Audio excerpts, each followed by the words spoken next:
Your Voice, Your Vote Now, where we learned today that the U.S. Senate race in Colorado is the 9th most expensive in the U.S. so far. And that's with 1 month of political ad spending still to go. Incumbent Republican Cory Gardner is fending off a Democratic challenge from Governor John Hickenlooper. Tonight, KRDO News Channel 13's Lauren Barnes is live in our newsroom after looking into where the campaign money is coming from and why one candidate in the race is apparently saving his contributions. Lauren? Well, Cory Gardner's seat is said to be one of the most uncertain incumbent seats in the Senate, which made us wonder why Gardner has spent less money on campaign efforts than his opponent, despite raising millions more than Hickenlooper.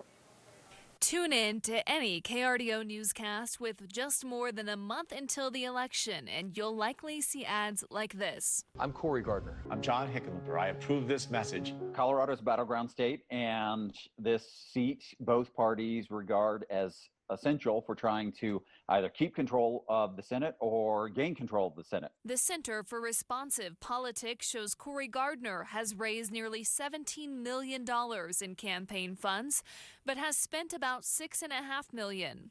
UCCS political science professor Josh Dunn has a few ideas about why that might be. They could be that Gardner is holding his money in reserve, and there's going to be a big spending spree the last few weeks before the election, and that there are outside groups that are already doing a lot of work attacking Hickenlooper. Hickenlooper's campaign, on the other hand, has spent almost $10 of the $14 million his campaign has raised so far. Given the general trends in Colorado, you have to say that Hickenlooper has a built-in advantage.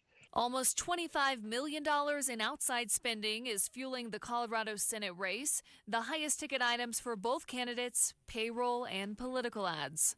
And with much of Gardner's own war chest still intact, expect to see a lot more ads for the incumbent ahead of November 3rd. I think it would be very surprising if Gardner has any money left in the bank. On the other hand, if that money isn't spent, it could be a sign that Republicans don't think Gardner is a good bet, though Dunn says that's unlikely to happen.